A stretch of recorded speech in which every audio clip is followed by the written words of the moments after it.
Assalamu alaikum. Today we discuss first year chemistry basic concept chapter number 1. ठीक है, तो we discuss in this lecture. हम इस lecture में जो जो टॉपिक कवर करेंगे, what is chemistry, history of chemistry, ठीक है, मैटर के बारे में बताएंगे, एटम और फंडामेंटल पार्टिकल्स ऑफ एटम. ठीक है, तो लेट्स स्टार्ट करते हैं. स्टूडेंट, फर्स्ट ऑफ ऑल हम देखेंगे मैटर क्या होता है.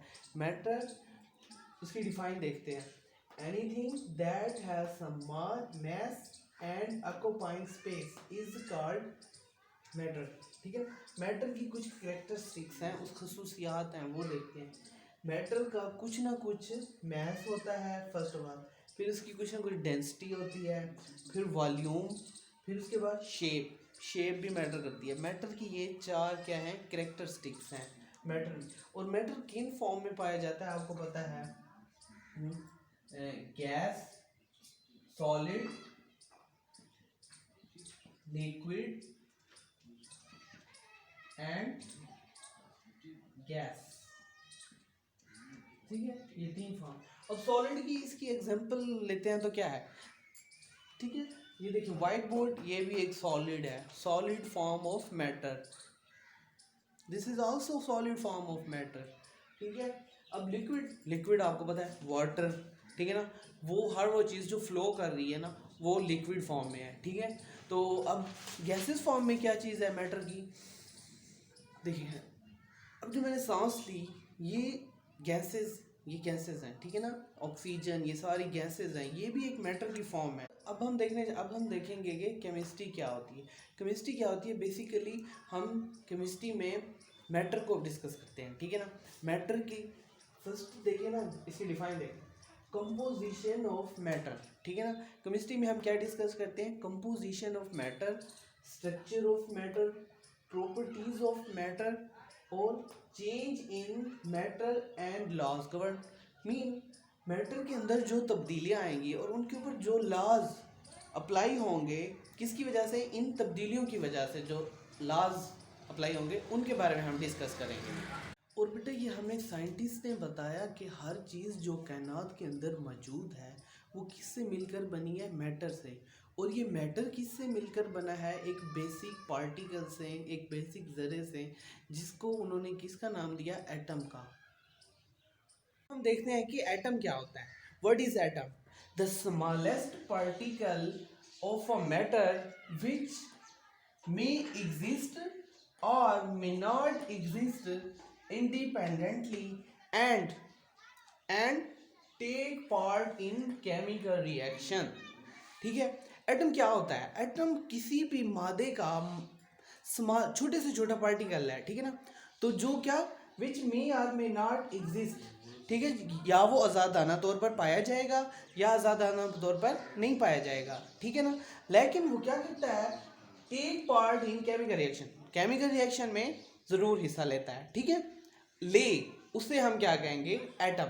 ठीक है, अब हम देखते हैं कि मे एग्जिस्ट इंडिपेंडेंटली कौन से इंडिपेंडेंटली एग्जिस्ट करते हैं. ठीक है, वो एलिमेंट्स, ठीक है, जो इंडिपेंडेंटली एग्जिस्ट करते हैं, जिनका डुप्लेट और ऑक्टेट कंप्लीट होता है. इसमें अब क्या होता है, फर्स्ट तमाम